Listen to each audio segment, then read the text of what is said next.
자, 만약 누군가가 여러분에게 가장 흔한 색깔들의 이름을 대보라고 한다면 아마 빨강, 초록, 파랑을 대답하겠죠? 하지만 현대까지 조상들은 파란색이 색이었다는 걸 전혀 깨닫지 못했어요.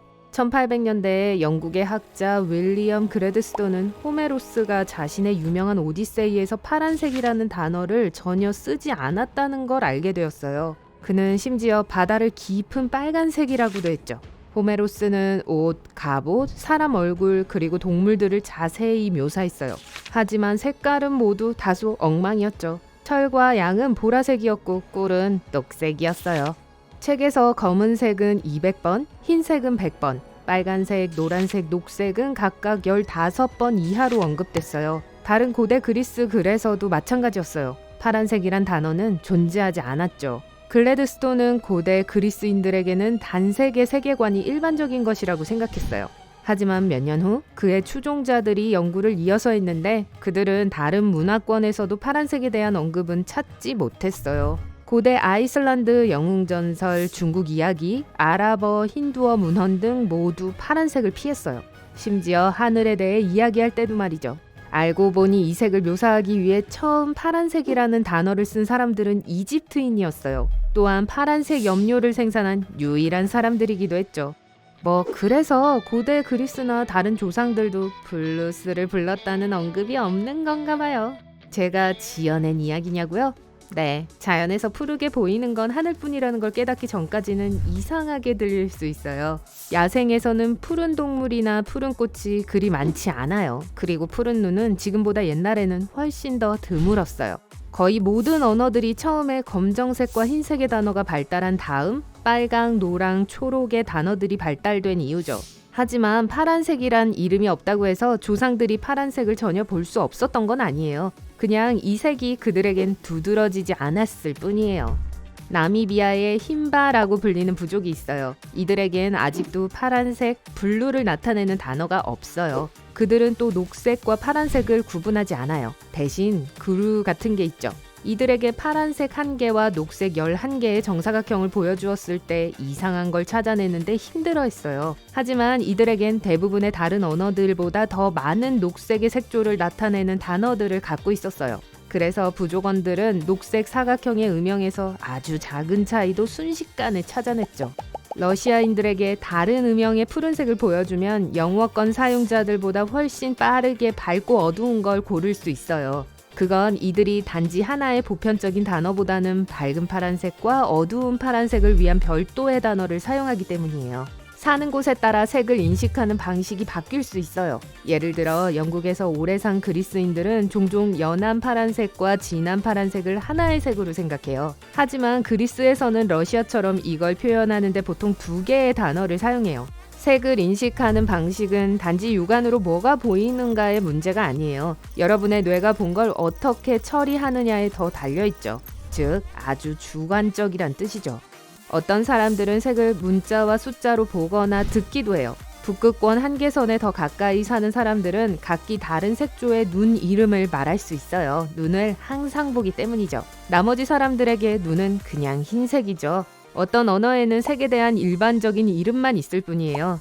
예를 들어 다크는 검은색, 파란색, 녹색과 같은 차가운 색조를 나타내요. 흰색, 빨간색, 주황색, 그리고 노란색과 같은 색은 따뜻함을 뜻하는 웜이라고 불려요. 우리 눈은 차가운 색보다 따뜻한 색상의 차이를 더 많이 처리해요. 호주에는 색깔 대신 질감, 물건의 기능, 그리고 그것의 느낌을 설명하는 부족이 있어요. 이들에겐 색에 대한 단어가 전혀 없어요. 페루의 아마존 강둑에 사는 칸도시족에게는 바로 색깔이란 개념 자체를 설명할 단어가 없어요. 대신 노란색을 묘사하는데 어떤 노란색의 이름을 사용하죠. 잘 익은 과일은 빨간색을, 그리고 익지 않은 과일은 진한 녹색을 나타내요. 영어권에서는 1500년대까지 주황색이란 단어가 없었어요. 그때 누군가가 아시아에서 오렌지 나무를 유럽으로 처음 가져갔죠. 그때까지 그 색조는 노란 빨간이라고 불렸어요. 아이작 뉴턴경은 무지개색의 이름을 빨강, 주황, 노랑, 초록, 파랑, 남색, 보라로 지은 사람이에요. 그는 삼각 프리즘을 통과한 광선을 본 후 이런 빛깔을 알아보았어요. 처음에 백색 광이 7가지 색깔로 나뉜 거죠. 물체를 볼 때 눈에 있는 수백만 개의 광수용체가 시신경을 통해 뇌로 메시지를 보냅니다. 이 수용체들 중 일부는 막대 모양이고 다른 것들은 원뿔 모양이에요. 뉴턴은 사실 물체들의 색이 있는 게 아니라고 했어요. 어떤 색은 반사하고 어떤 색은 흡수하는 표면 때문이라고 했죠. 물체가 모든 파장을 반사하면 사물이 희게 보여요. 다 흡수하면 검게 보이죠. 사과는 빨간 파장을 반사하고 나머지는 모두 흡수하기 때문에 빨갛게 보이는 거예요. 그래서 물체는 옆에 있는 물건이나 다른 조명 조건에 따라 색이 변하는 것처럼 보일 수 있는 거예요. 인간의 눈에는 3가지 유형의 원뿔이 있어요. 이 광수용체 세포는 빛의 빨강, 초록, 파랑 파장을 구별해요. 각각의 종류는 약 100가지의 다른 색조를 전담하고 있죠. 모두 합쳐서 100만 가지의 색을 볼 수 있게 해줘요. 약 1%의 사람에게 4번째 종류의 원뿔이 있어요. 이것은 이 사람들에게 다른 1억 개의 색의 음영을 구별하는 초능력을 줘요. 남성의 약 8% 그리고 여성의 약 1%가 생맹이에요. 그건 원뿔이 없거나 망가진 원뿔이 있기 때문이에요. 어떤 색은 늘 똑같아 보였기 때문에 이들 대부분은 그것에 대해 인지하지조차 못합니다. 가장 널리 퍼져 있는 이런 결핍의 종류는 빨강과 초록을 구분 못하는 거예요. 많은 사람들이 나이를 먹으면서 색을 인식하는 능력을 잃어요. 70세쯤 되면 수정체가 노란색으로 변해요. 이들이 들여다보는 자연적인 노란 필터는 파란색과 보라색, 노란색과 녹색을 구별 못하게 만들어요. 뇌의 절반은 시각 정보를 처리하도록 타고났어요. 맛을 인식하는 곳은 훨씬 더 작죠. 그래서 음식이나 음료의 색이 여러분의 식욕을 돋우거나 억제할 수 있는 거예요. 여러분은 항상 가장 빨간 사과를 선택할 텐데, 왜냐하면 뇌가 그 사과를 제일 달고 잘 익은 걸로 인식하기 때문이죠. 자연적으로 파란 음식은 없기 때문에 그것엔 가장 덜 끌리고 심지어 두려워할 수도 있어요. 따라서 냉장고에 파란 불을 켜거나 파란 접시에 음식을 담는 것은 덜 먹을 수 있는 좋은 방법이죠. 여러분은 항상 더 밝은 과일과 야채를 선택할 거예요. 왜냐하면 그게 더 풍부한 맛과 연관되어 있기 때문이죠. 이걸 먹으면 더 건강하고 행복해지는 느낌이 들어요. 노란색은 에너지와 흥분과 연관시켜 식욕을 증진시킬 수 있어요. 흰색은 음식을 더 많이 먹게 하고 뭘 먹고 있는지에 대해 관심을 덜 가지도록 속일 수 있어요. 칼로리 면에서는 흰색이 더 무해해 보이기 때문이에요. 흰 접시에 담아 먹으면 과식하기 쉬운데 음식이 더 밝아 보이기 때문이죠. 뇌는 또한 음식 포장지 색도 기억해요. 만약 소금과 식초 맛칩을 치즈와 양파맛 포장지에 넣으면 간식을 먹으면서도 맛의 차이를 알아차리지 못할 수도 있어요. 식품회사들은 여러 가지 색과 맛들을 만들면 파는 게 뭐든 사람들이 더 많이 먹게 된다는 걸 알고 있어요. 호기심이나 좋아하는 맛을 찾느라 여러분은 멈추지 않을 테니까요. 사무실에서 여러분을 둘러싸고 있는 색은 여러분의 생산력, 창의력, 그리고 기분에 영향을 미쳐요. 파란색은 집중에 도움을 줘요. 논리와 효율성을 나타내는 지적인 색이죠. 빨간색은 여러분에게 신체적인 일에 대한 용기와 힘을 줘요.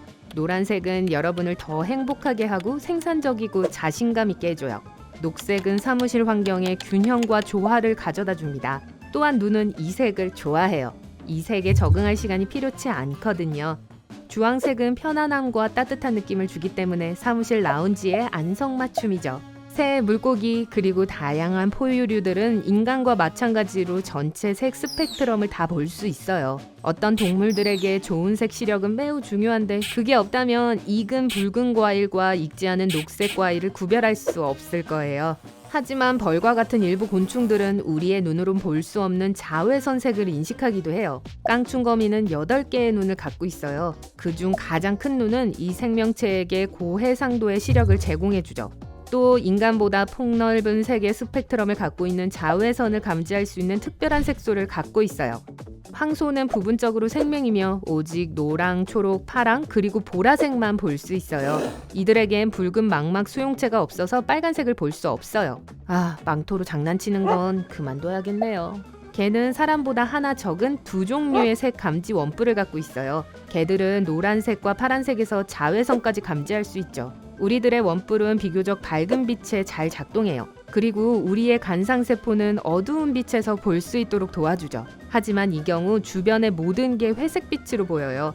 사람과 달리 도마뱀은 완벽한 야간 색시력을 가지고 있어요. 인간보다 350배 더 좋아요. 정원 달팽이는 초점을 맞추거나 색을 전혀 볼 수 없어요. 빛의 세기를 느끼고 분석하는 능력 덕분에 어두운 곳을 향해 움직일 수 있어요.